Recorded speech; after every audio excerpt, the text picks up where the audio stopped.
जय जगन्नाथ सांग मैंने मु संजना आपण मानक स्वागत करुच्ची मोर यूट्यूब चैनल को। तो माछ देखिकी आपण मैंने तो जानी सारी कौ माछ आसी चाकरी करूँ पॉलिसी माछ खाइबू इलिसी। तो बहुत वर्ष पर आम घर को इलिसी माछ आसी बापरे मार्केट कि दाम इलिसी किलो को 2000 टंका कौन खाइबू कहले इलिसी। तापरे भी थरे थरे जदि एमितिका माछ न खाइबू इलिसी माछ ताले जीवन में बंचिकी लाभ कौन। तो फाइनाली बहुत वर्ष पर आम घर को इलिसी माछ आसी आ माँ ताको सुंदर पीस करके पूरा काटी दौरान। आज तो लंच खाइबारे पूरा मजा आसीज। तो आज आपण मानक मु देखेबी आज इलिसी माछ सहित माँ कौन कौन आइटम बनैले आज। तो माँ एबे काटिकी माछ को भल भाव धोई सारी एबे माछरे माँ लुण हलदी मिसैकी रखी देइचंती।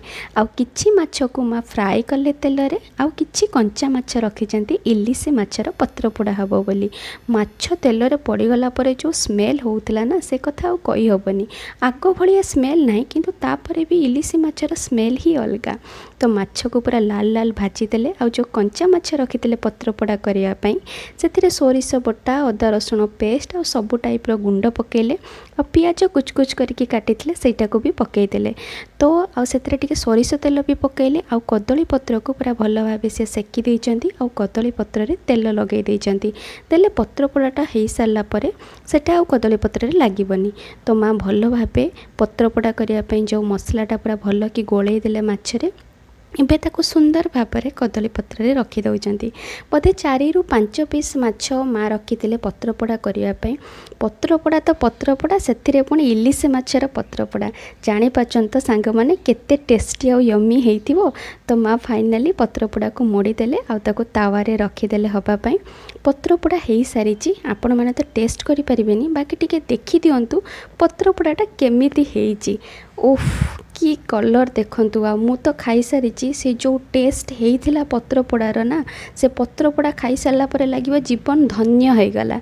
ए जीवन रे माने पत्रपोड़ा पुणी इलिसी माछर पत्रपोड़ा खाई के लागिबा जीवन ले किछि दरकार नहीं। बस दिस इज एनफ। तो आउ किछि माछ को जो माँ भाजिकी रखी थिले तार गोटे तरकारी करेंगे। मु जानिनी से तरकारी को कौन नाम देवी मु एटा को कहे ना झोल ना झाल मझी मझी वाला। तो जेमिति तापाई कषा जाए कषीदेले कषी सारा पर माँ से सोरिष पेस्ट पकाती आउ किछि टमाटो को सी गोटा गोटा काटिचंती किछि टमाटो को कुछ कुछ करके काटिचंती आलू को भाजिकी से पकेले पकई सारा पर कौन से टिके पानी देदेवे आउ पानी दे सारा पर पानी फुटिला पर जो लाल लाल माछ को भाजिकी रखिचंती से माँ ताको पकेइबे।